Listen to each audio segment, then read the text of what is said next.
Avanzado, your Mrs. Philippines International 2019, and with my co-host.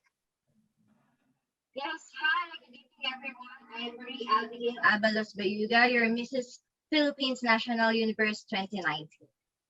Yeah, and now we are here tonight to interview our delegates from the province of Laguna. And Yes, it is such an honor to be a host tonight, isn't it, Abby? yes, it's an honor for us, especially for me, to see you tonight, and especially we're going to introduce our representatives for our province. So may we start with our Mrs. Province of Laguna, Miss Janet Mamino. And hello, good evening, everyone. So my name is Janet from province of Laguna. Hi everyone. I wait. Hi everyone. Good evening. I'm Maurice Navira Mandelen representing Cabuyao City. Hello, everyone.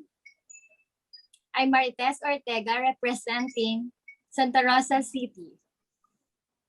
Hi, my name is Joy Pasamanero Anoyo, and I'm your Mrs. Calamba City. All right. Thank you Okay. very much for that beautiful introduction. Thank you. Thank you. I can't wait for the pageant proper. These beautiful ladies with us. I can't wait to see their talents and how they speak and how they answer the questions later. I am really excited to interview them. Yeah, and you know what, Abby? Yes. Um, one of my realization, no, being Mrs. of Philippines International, that pageants are not just based on beauty alone and brains and poise. It's not just that, you know. It's more of a platform to raise awareness of our advocacy. So it is such a privilege for me bearing the title Mrs. Philippines International, and I am really, really excited to see who my successor will be. Yes. I believe that we're all excited to see who's going to be our successor. Yes. Especially, I'm also excited who's going to be the second Mrs. Philippines National Universe. So I'm rooting for all of you and see you on our national pageant. Yeah, and now let's move on to the interview proper. Yeah, okay. Yes. Yes. Let's call on Miss Janet Mamino of province of Laguna. Hi. Hi, Janet. Hello po. Hello. Hi, how do you feel? How do you feel tonight? Um, excited kasi malapit na talaga yung Mrs. Philippines International natin. And of course, good luck po sa ating nagkagandahan para sa ating Mrs. International po. Good luck sa inyo po, Miss Grace and kay Miss Abby. Welcome sa lahat. Let's So enjoy the night. You are currently in Calamba, no?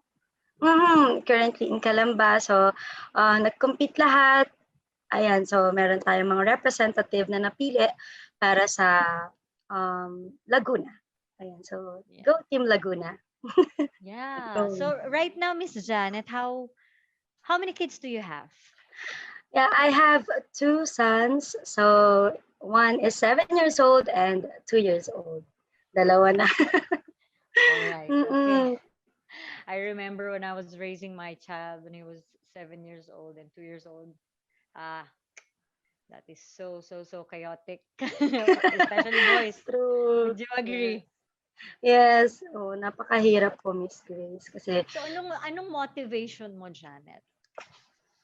of course, kasi I have always wanted to do, community service work. So while growing up, I became more aware of those children po.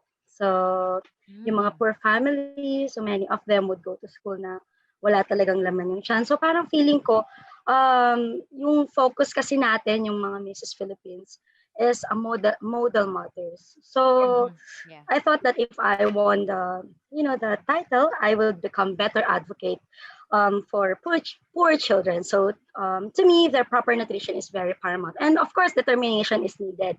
So I knew I have it. So the inspiration began there.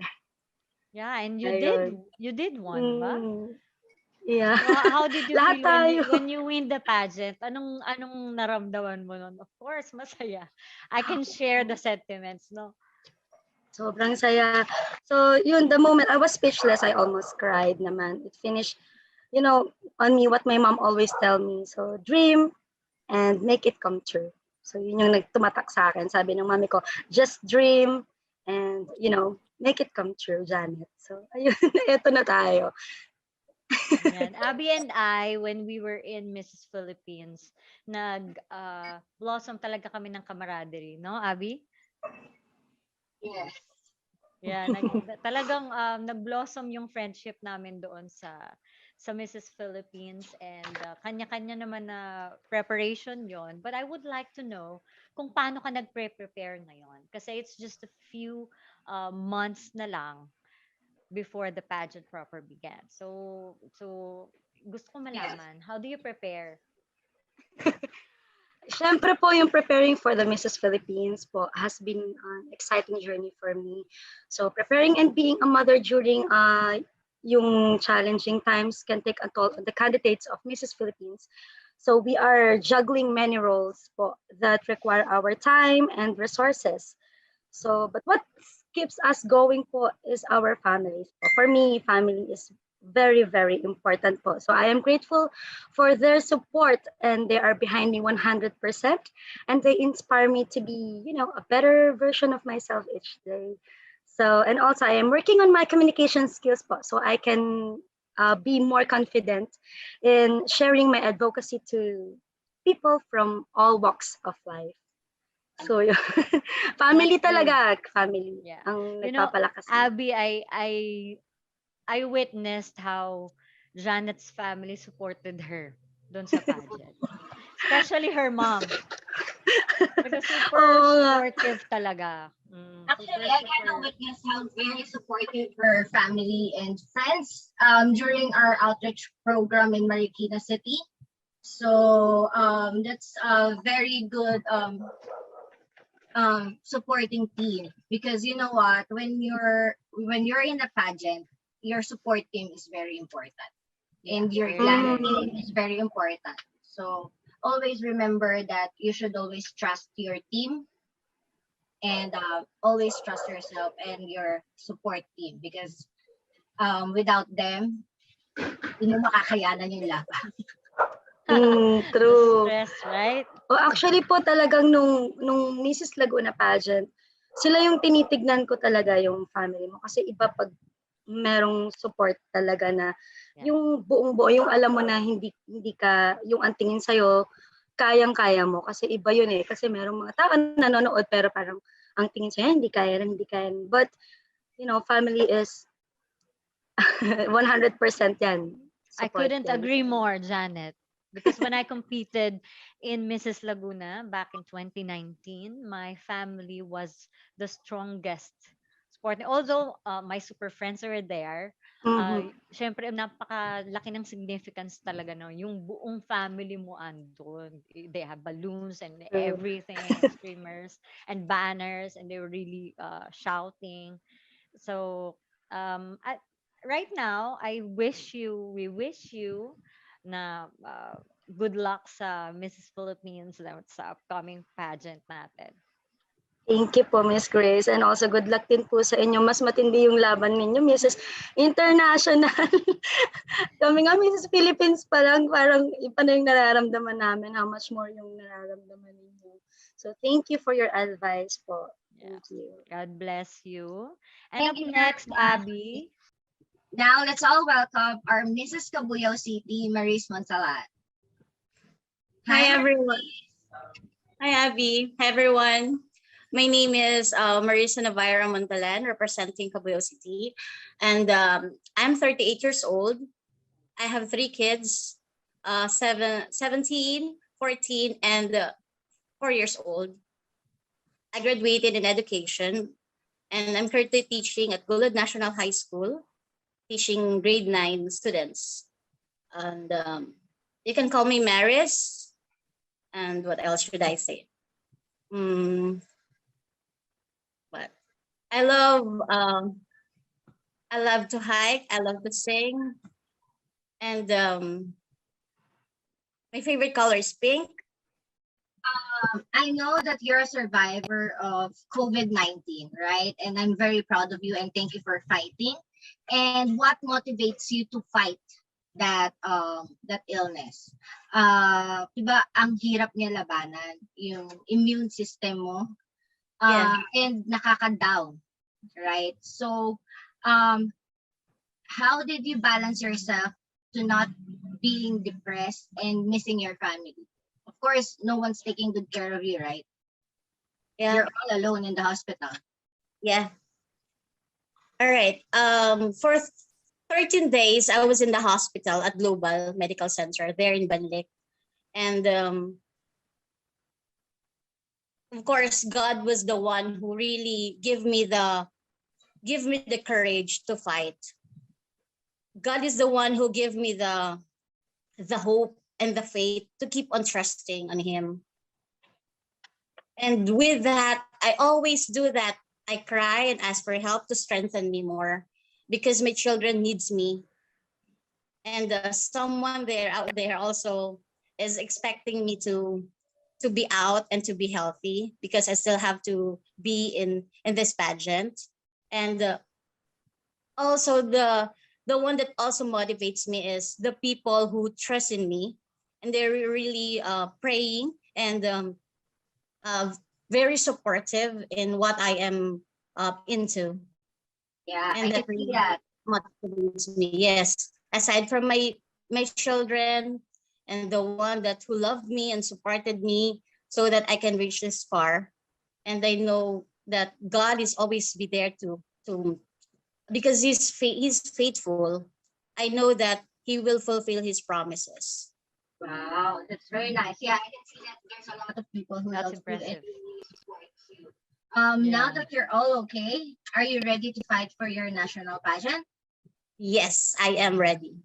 Yeah, may we know what motivates you naman? Kasi kanina we heard how you were motivated in surviving this coronavirus, but may we know how what motivated you in joining Mrs. Laguna in the first place? Okay. Actually, it started when I was a candidate uh, competing with other teachers. It started with Mm. DepEd. I And see. then I saw on a what's that on a wall of a teacher that there is a pageant like this. So what motivates me is that why not give it a try? You have something to show, Yeah. and I think it's time for me to be out in a box for 16 years, doing uh, just following someone who really doesn't care. And I was very down that time, and this pageant, I know that it will give me confidence and to have faith in God more, of course. This pageant actually gives me a deeper relationship with God, because this pageant is not that easy. It's very challenging. Aside from the finances, you will also have you have that knowledge, the wisdom, so that you can express what you need to share. And I know that God will be the one is the source of everything, and that really motivates me to give that. I know that I have something to show, aside from building that confidence in me. And that's one thing I admire about you, Marisa. You're Thank you. very godly and resilient. So I can't wait to Thank see you you. perform in Mrs. Philippines Yeah. pageant this coming December. So how do you prepare? I mean, with your work and with three kids, How do you juggle it? Yeah, being a teacher, being a Yeah, being a it's not mother. easy, you know. Well, But I actually, just there wonder are how. times that I still have to be awake until 2 in the morning just to finish our reports and to just to review my lessons so that I can uh, teach it to my classes, to my online classes. Mhm. And also, of course, there's was this someone who really gives me an inspiration so that I can do the things that I need to do, like being a mom of three, being a teacher, and of course, doing a lot of household chores. So God is really giving me the strength.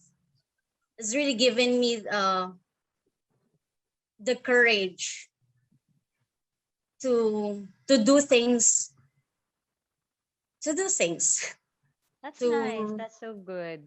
How? What do you do now in order to? Of course, I'm sure you would fight for a title. So what do you do now? in preparation for the pageant. What I do now is I do jumping using a rope, jumping rope, and I do biking, a stationary bike, because so that my figure will be more slimmer than before, because I think I've gained weight, so I really have to work out. Mhm. And then aside from that, I read books, and of course, I pray. I include God in everything I do because I know that He is the source of success. And that is the preparation of for this pageant.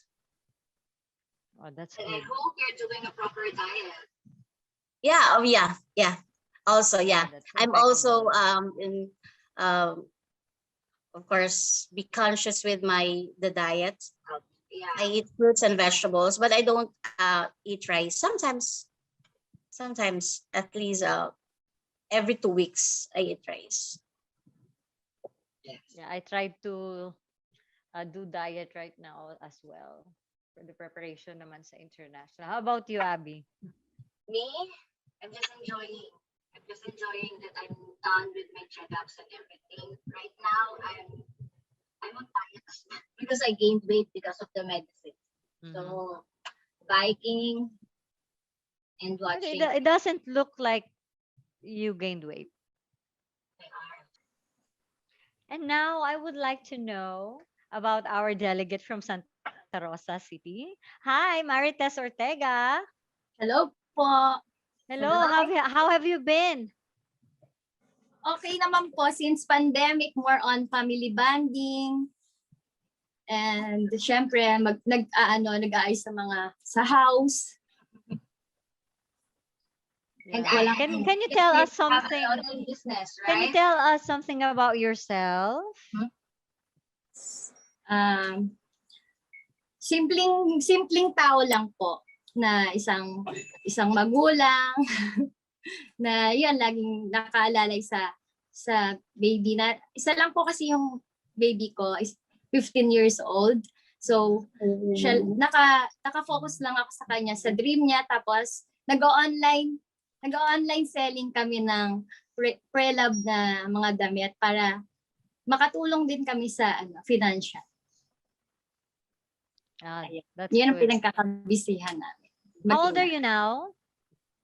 If you don't Turning mind me asking. 38. Oh, 38. young, still young, Ah, still young. So, right now, I want to know, Marites, no, what motivated you in joining Mrs. Laguna in the first place?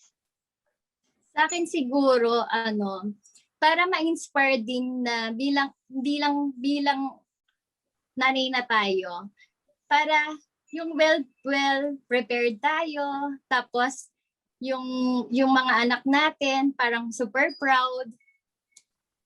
Siguro yun yung nagtulak sa akin para sumali, na ma-inspire yung mga tao na hindi although mami ka na, kailangan representable ka pa rin sa sa lahat.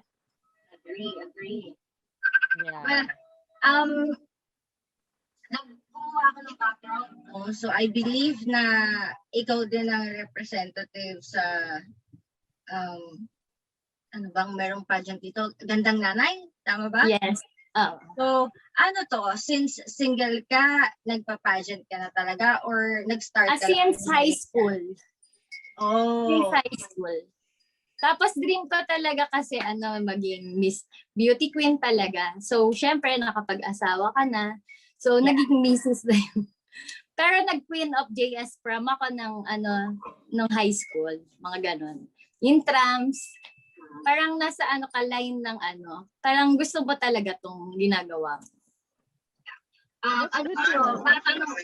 Matanong ko lang, frustrated beauty queen ka ba? Kasi for me, kaya ako sumali ng Mrs. Philippines is frustrated beauty queen ako. Kasi maaga ako nabuntis. So, hindi na siya pwede, right? Yes. Oo, naudlot siya. Mrs. So, Pageant. naudlot siya. Ngayon, which is I'm happy kasi yung baby ko, mahilig din siyang mag-pageant. So, parang yung dream mo, parang napupursue mo dun sa anak mo, which is gusto niya rin, hindi mo pinilit. So, I'm happy naman para doon. Tapos So na mat-train mo. It is really your passion to join such pageants even when you were young. Yes. O same as I, as well as Abby. I think, no, Abby? Even though na bata pa tayo, starting like high school, ako, I used to join pageants. I even joined Miss Intrams. TV Babe in Itbulaga. Yeah. I even I that. joined also EB Babe. Oh, that's nice. 1999. All right, 1999. Okay, that's good to know. Classmate pala tayo. So how do you prepare now, Marites? Siguro proper diet pa rin kasi tumataba ngayon. Ngayon, ang sarap kumain kasi pag ngayong pandemic, lalo na kasama mo yung family mo, tapos sabay-sabay kayo, tapos banding again, labas kayo. So, kailangan ko siguro mag-workout. Tapos, syempre, yung walking, tumitigas na rin kasi yung katawan. So, kailangan pa rin. That's good to know na you're doing things para ma-prepare mo yung sarili mo. Of course, kasi we have 15 titles if I'm not mistaken. 15 national titles. And for me, Team it's Laguna. not really easy to get one title. But with the looks of our delegates in Laguna, I bet they would get different national titles. Yeah. No? Would you agree to me, Abby? But I agree. I am just excited which is which. Yeah. No? So, thank you, Marites. Thank you, Miss Let us now. Thank you, Miss Grace. Yeah, good luck. Good luck on the upcoming pageant. And now, last but not the least, Abby, let us call on our Mrs. Calamba City, Joy Pasamanero Anoyo. Hi, Joy. Hi, good evening. Hello, Miss Abby. Hi, Miss Grace. Save the best for last. Oh, Kasi ako wow. ang last. Wow, I like the willpower. I like it. Yes, I agree. No Mrs. Philippines International sa question and answer. You were, no? You were last, no, Abby? I was second to last. Was I? Yeah, I was second to last, no? So, Joy, how are you? How have you been? I'm good.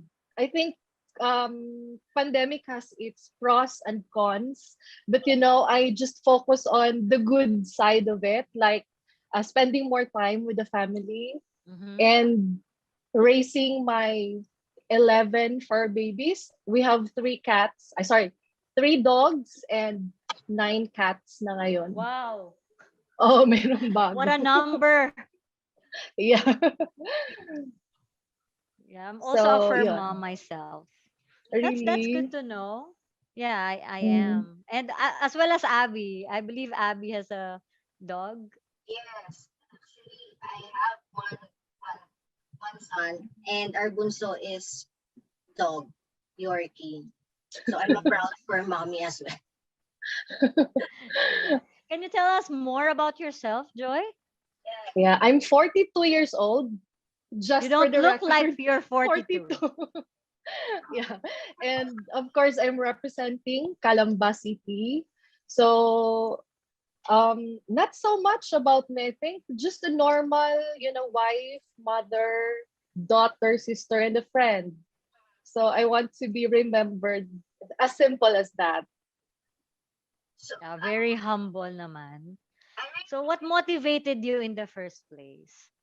What Oh, motivated you in joining Mrs. Laguna? and joining Mrs. Philippines. I think Yes. the same reason why I joined the Mrs. Laguna pageant. As it is an open book that I am a cancer survivor, diba? So I wanted to, before I survive cancer, kasi I promised that if I will survive, I would be God's, um, perfect example of His grace and mercy. And I want to preach my life in such a way na, yun bang hindi ko kailangang mag-quote ng Bible verses or kailangang i-show talaga sa mga tao yung faith and belief in their faith. Instead, I just wanted to them to see me and see how grateful I am, how blessed I am to have a second life. Kasi Miss Abby, Miss Grace, I didn't just survive cancer once, di ba? I survived cancer twice. So, napakalaking blessing niya. So, every time I have the opportunity to talk to people, I always tell them, "Oy, two-time cancer survivor ako." Ano ko yun, banner ko yun. Because I wanted them to feel na so they could appreciate their lives. Kasi minsan, di ba, you are so blessed, yet you don't know it. yeah, Ganun tayo minsan, di natin na-appreciate. So, I wanted people to see me and then they say, uy, siya nga, two-time cancer survivor and yet okay lang siya. Eh tayo, ang liit lang ng problema natin or sometimes, yung bang hina-highlight lang natin yung mga problems natin. When in fact, mas marami pa palang blessings instead of focusing on the problem. So That yun I yung purpose believe ko talaga. that I believe, Joy, is the very essence of this pageant.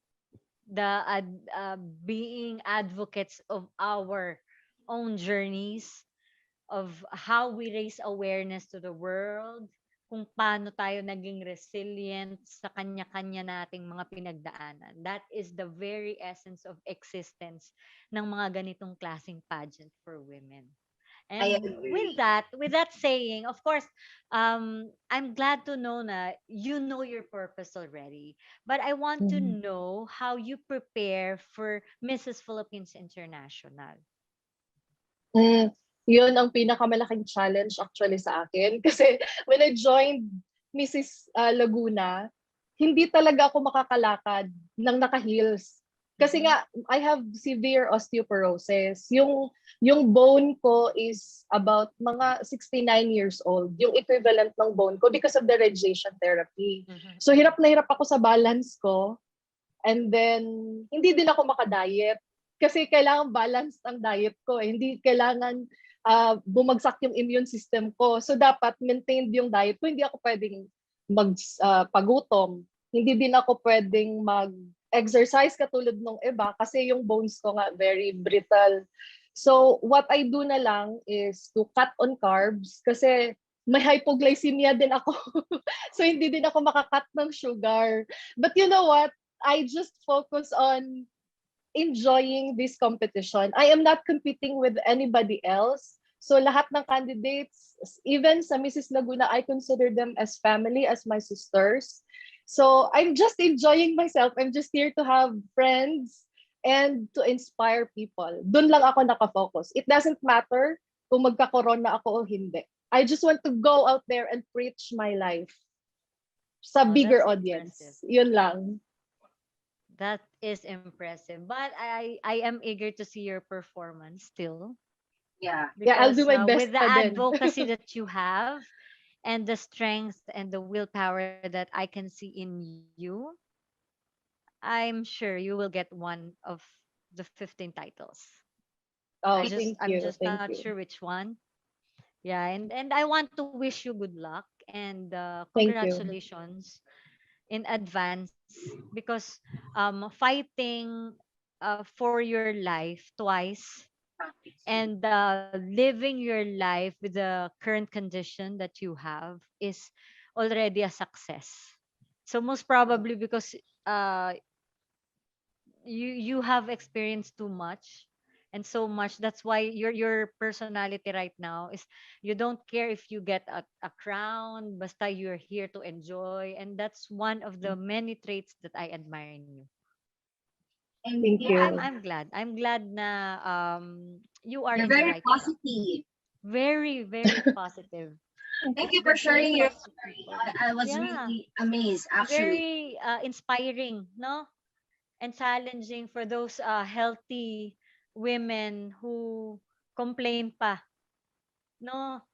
Kasi there are a lot of women who suffered more than what we think of, and yet they're just being thankful with the life that they have. Yes, Wow, I thank am you so so much. excited for you, Joy. For you to share your story for everybody. Me, honestly, hearing your story, medyo nahiya ako. Kasi, like what you've told me a while ago, you watch our Queen Talks, and I've shared that with my status right now. I've been depressed on that, but you fighting cancer is really hard, and I really salute you on that. Uh, Thank you very much for sharing your You are a story. fighter yourself, Abby. I Yeah, can No. say I that. think kayong dalawa, fighter kayong dalawa. Thank you. Thank Fighter with our you. different stories. That's why we're Yeah. all amazing women. Survivors. Yes. Mhm. And I'm so excited to see all of you for our national pageant.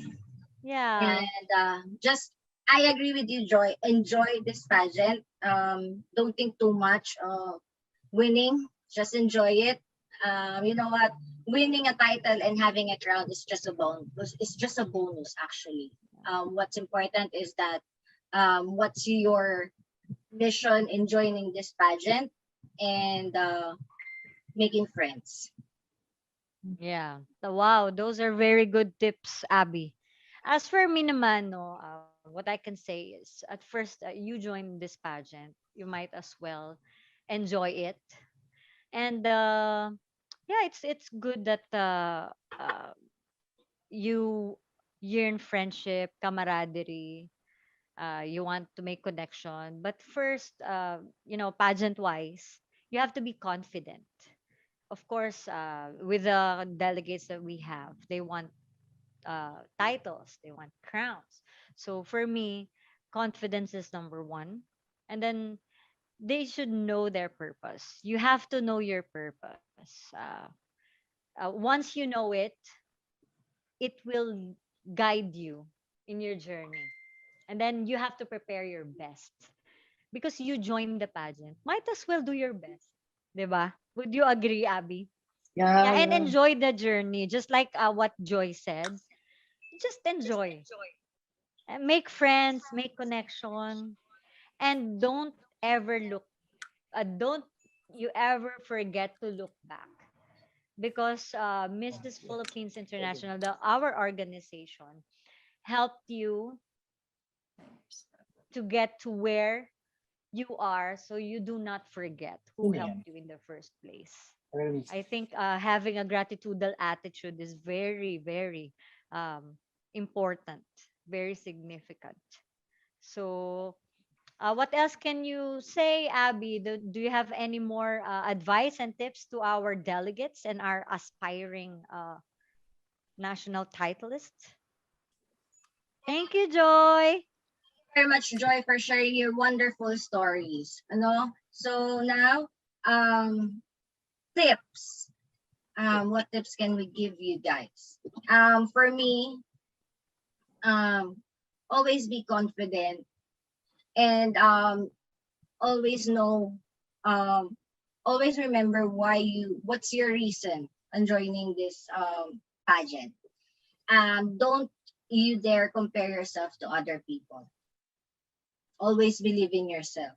And like what I've said a while ago, always believe in your team. Wag niyong aawayin yung team niyo, lalo na kung magkikila night na kayo. Yeah, I agree to that. And always wear your beautiful smile kahit pagod na kayo sa taas ng takong, sa bigat ng mga costume. Your perception will always matter. First impression will always matter. Um, I believe that all of you are already a title holder, but wag niyong ilalagay sa ulo niyo yung title niyo. Always be humble. Kasi pag nilagay niyo sa ulo niyo yung title niyo, mawawala yung essence ng Mrs. Philippines International. Bakit kayo sumali doon? Diba? So, for me, this is my second time joining MPI. Originally, kabatch ko si Renzel Paala. Talo ko. Why? The purpose is there. I wanted to share my advocacy. The determination is there, but I'm not fully ready. Mentally, physically, emotionally, financially. That's what happened to me 2018. So when I came back 2019, I make sure that I'm so prepared. So maganda yung pinaghahandaan niyo yung katawan, but naniniwala ako na mas paghandaan natin yung spiritually, mentally. Kasi kapag ka wala yun, magma-blackout kayo, especially sa question and answer, and yung confidence niyo mawawala. That's all for me. Yeah, as for me naman, no, joining Mrs. Philippines International is not really easy. Um, we are all beautiful, lahat talaga. Pero one thing that I can say, just you have to wear your confidence at all times. Just be authentic, be genuine. Kung ano ka talaga, the better version of yourself you have to show. Kasi in pageants naman, you show you. You offer yourself. When once you know your purpose, and your purpose is really to share and raise awareness, share your advocacy, that will be your guidance. It will be your guiding light. Then, of course, you have to prepare your best. You have to do your best. Perform. Kasi after all, it's a pageant. You're there to So, compete. yeah, it is a pageant. Although, talagang it's a good platform then to make connection, meet new friends from all over the country. You will learn their culture then once you have been friends sa ibang mga taga-ibang bayan. So, and don't forget to enjoy. Enjoy your journey. Kasi asan yung essence ng pagkapanalo mo and yung journey mo kung hindi mo naman in-enjoy. So you were in it to just win it. So i-enjoy lang. And uh, very very important sa akin yung may gratitudal attitude. You don't forget to look back where it came from. Yung humility and the organization which helped you in the first place, and your team. You have to have a strong bond with your team, because once you are starting the pageant journey, the stress is there: physical, emotional stress, mental stress. But when you have a strong glam team, it makes everything light. 'Di ba? Would you agree to that, Abby, no? I I agree. think that's one factor why I won. Mhm. Yung glam team na meron ako, they're very authentic and they're very helpful. They made my journey very easy kasi they were always there. So ang one of the advices I can tell you is love your team. Kung hindi mahalin nyo sila talaga. Kasi pag nandun na kayo sa journey, sila talaga yung kasama nyo eh. Sila yung magbo-boost ng confidence nyo kasi talagang inevitable na kabahan ka. Nandun yung kaba. Kasi kita mo eh, all of you are very beautiful.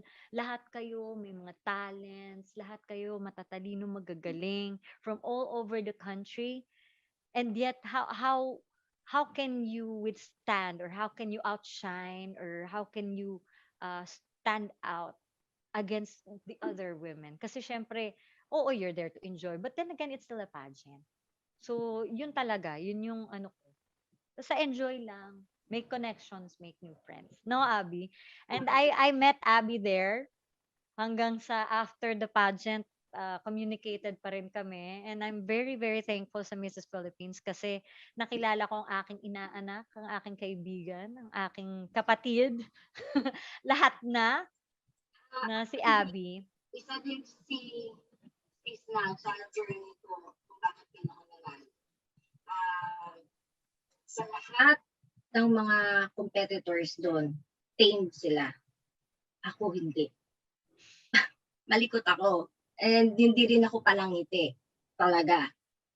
And, makikita mo lang akong umiti minsan. Minsan lang. And since magkalapit kami ni Sis Nang, 23? Yeah, 23 ako. 23. 24 ka, di ba? 25. Nasa gitna lang 25. sa gitna. Ayan. Lagi niya akong nare-remind na smile, huwag kang malikot. Alam mo yun, andun lagi yung paalala niya sa akin. So, kung wala yon yung paalala niya sa akin, yung pag-motivate niya sa akin, kasi andun na talaga yung kabe. So, siguro hindi rin ako makakarating talaga dito. And another thing sa team, hindi din to padamihan ng glam team, ha? Yes. Walang points kung madami yung glam team mo. Ako nun isa lang. One-man team yun. So, ang mahalaga, nagkakaintindihan kayo at may tiwala kayo sa isa't isa. Importante talaga yun. Yung team mo ang bahala talaga sa'yo. Yeah. Yan. With that being said, thank you so much sa ating mga delegates. Would you invite our public viewers, Abby, na manood ng Mrs. Philippines International? Yes. Before that, I have here the list of some of the important schedules for Mrs. Philippines International 2021. So, let's start for June 2021. It's going to be your candidates advocacy lunch. So, are you ready with your advocacy?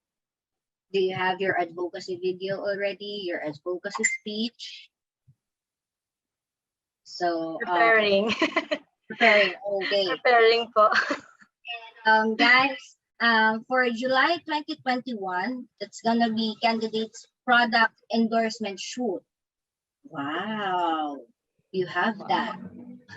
For August, live press conference, national costume and swimwear shoot. So I think it still depends on further notice because of our pandemic, right? But hopefully, all of this important schedule will be followed. No adjustments na. Yes. Sana. Hopefully it will push through, no? Yes. And then September, it's gonna be tourism video launch and voting.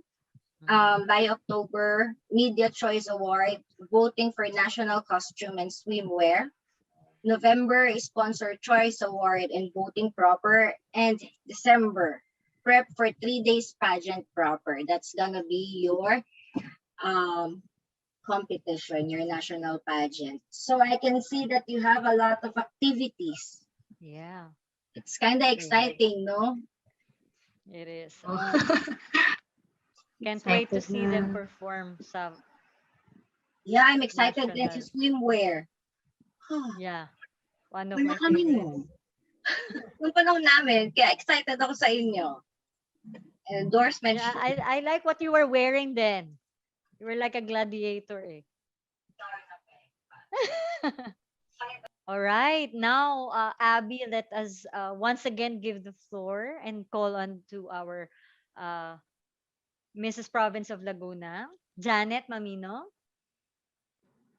Hello, thank you so much po sa lahat ng sumusuporta po ng Mrs. Laguna Philippines and susuporta pa sa aming journey sa Mrs. Philippines International 2020.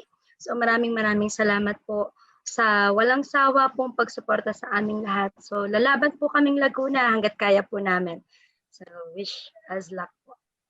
Thank you. Good luck. Good luck. Janet. And- And now may we call on to Miss Marites Montalan, our Mrs. Cabuyao City. Hi, Lagunense.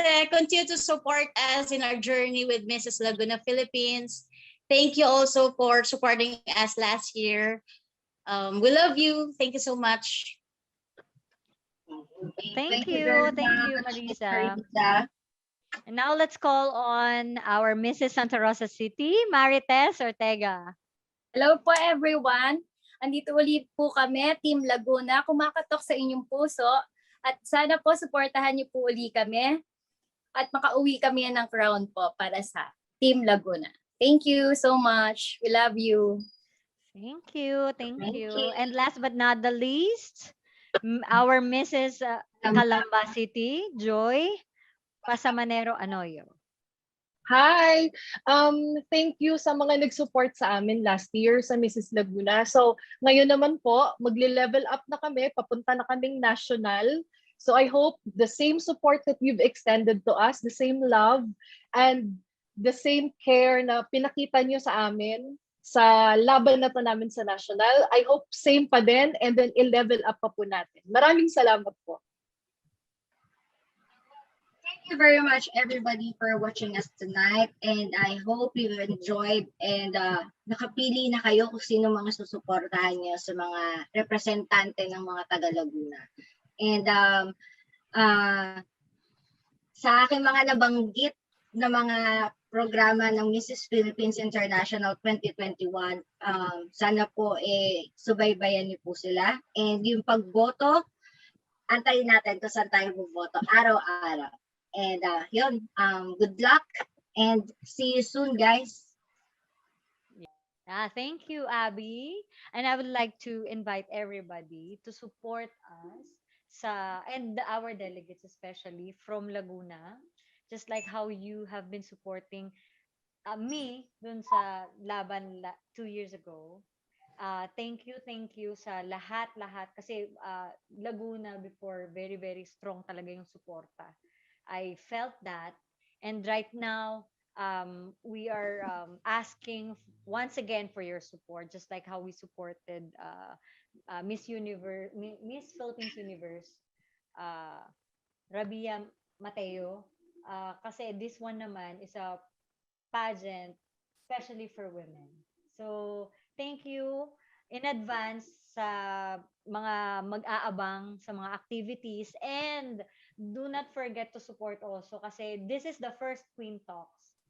But there will be coming Queentalks again the following days sa iba't ibang provinces naman. And you would you would be able to witness kung paano din naman sumagot, kung paano preparation, makilala yung iba't ibang mga kandidata mula sa iba't ibang probinsya ng Pilipinas. And hopefully, you will watch them, support everybody, and of course, Team Laguna. Ayun. Thank you once again, and God bless us all. Good night, Thank you, everyone. everyone. Bye-bye. Good night. Everyone. Thank you. Thank you so Good much. night. All the Laguna delegates. God bless.